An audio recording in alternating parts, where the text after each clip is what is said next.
Coucou tout le monde, on vous retrouve aujourd'hui dans une nouvelle vidéo et par magie, il est de nouveau You Feeling Better than Last Week. Il se sent mieux donc il a pu nous rejoindre et aujourd'hui c'est avec beaucoup de peine et un cœur très lourd qu'on vous retrouve parce qu'aux États-Unis ça ne va pas du tout. Il y a eu, je pense que vous êtes au courant, on va dire l'assassinat de George Floyd qui est un Afro-Américain qui s'est fait tuer par la police par étouffement. Et ça abîme encore une fois l'image des États-Unis, le racisme aux États-Unis. Et donc on voulait parler de ça aujourd'hui sans faire polémique, juste essayer d'avoir l'opinion d'un Américain qui peut aussi vous expliquer comment un Américain réagit par rapport à ça, un Américain blanc qui réagit par rapport à ça. So today we had a really, I mean it's been a few days now, but it's been a very traumatic time in the US. And what can you tell us about, like, I guess, racism in the United States? Like, that we obviously have a terrible problem with it, that it's part of our system, and because of the virus, and because of the president, and because of... But it's not recent.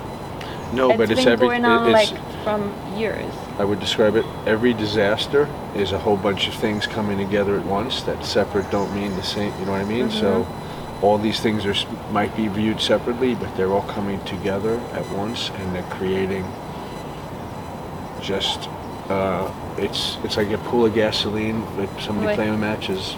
Alors malheureusement, comme il le dit, c'est qu'il y a beaucoup de choses en ce moment qui se passent dans le monde et même ici, entre le virus, entre la politique.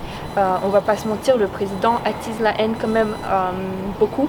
Et donc ça fait une boule et quand un événement comme ça qui est surréaliste, on n'arrive pas à réaliser que ça peut encore arriver qu'aujourd'hui, à l'heure actuelle, aux États-Unis, vous pouvez encore mourir à cause de votre couleur de peau.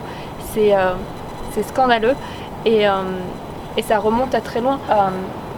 Do you think this death, which is out of a crazy number, is going to make things different, or is it not there yet?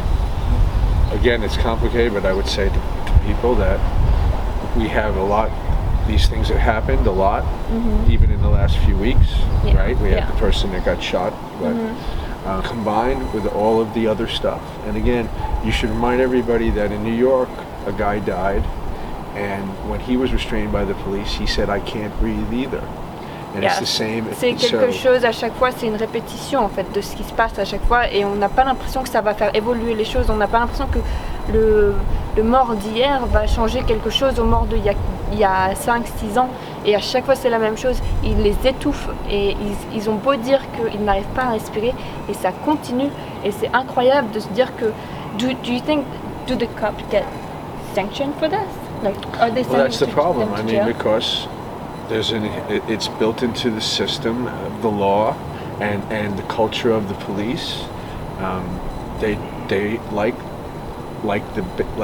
any gang, they protect themselves. So the idea that they are out there risking their lives, they believe that they should be held to a different... superior to like... Well, if we judge them differently, then they can't do their jobs. And that's worked in the past.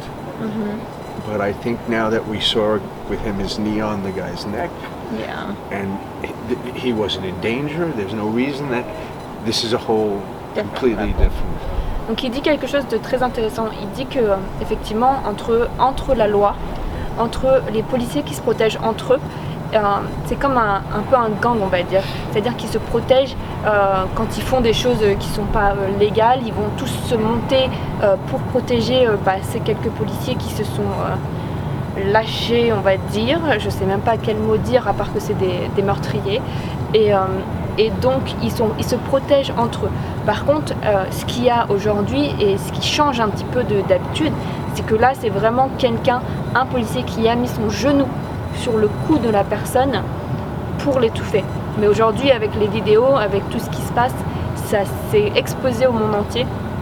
Et on espère que ça va changer des choses, parce qu'il faut savoir que ces gens-là, ils sont accusés de meurtre, mais de meurtre au 3e degré. Enfin, ils vont pas aller en prison toute leur vie. Ils vont juste être virés de leur job et puis ils vont continuer leur vie à côté, ce qui est complètement inconcevable dans une mentalité j'allais dire européenne ou autre. On n'a jamais vu ça. Moi personnellement, c'est quelque chose qui me dégoûte. Mouni, le chat s'est échappé. C'est quelque chose qui me révolte. Et j'ai grandi à Paris, j'ai grandi avec différentes personnes qui venaient de différentes cultures, de différents pays, et on s'imagine pas que ça peut encore arriver aujourd'hui. Et malheureusement, c'est le cas aux États-Unis. Et comme il le dit, les mentalités n'évoluent pas aussi vite qu'il le faudrait. Mais bon, moi je le dis souvent, ça ne nous arrive pas parce qu'on est à New York et donc on ne voit pas ce genre de choses. Mais en fait, ça arrivait à Central Park même, où il y a une dame qui a appelé la police en disant qu'elle se faisait menacer par un homme afro-américain parce qu'il lui avait demandé de mettre son chien en laisse. Donc les mentalités, ça devient partout. Et je ne sais pas si c'est parce que les gens sont sur les nerfs avec tout ce qui se passe dans le monde actuel et qu'ils pètent des câbles et que c'est comme ça, mais c'est affligeant et c'est vraiment stressant. J'espère que cette vidéo vous aidera un petit peu à comprendre. Je sais pas trop, c'est très flou ici, on est très dans la confusion et ça nous touche énormément. On n'arrive pas à comprendre comment ces choses-là puissent encore arriver à l'heure actuelle. Et éviter les commentaires, les Américains sont racistes, on les connaît tous, les Américains n'ont aucune compassion. On en reçoit énormément, on les enlève directement de nos commentaires parce que ça n'apporte aucun intérêt, ce n'est pas constructif, donc évitez ça. Je sais que c'est un petit coup de gueule, mais on est sur un sujet qui est très sensible et ça n'a rien, on n'a pas besoin d'avoir plus de haine que ça dans le monde. Je pense qu'on l'a assez vu les quelques derniers jours. Pour rajouter ça sur les réseaux sociaux, ce n'est pas nécessaire. Donc si vous voyez ça et que vous n'êtes pas content, passez à autre chose et nous on vous souhaite un bon week-end et on vous retrouve très vite.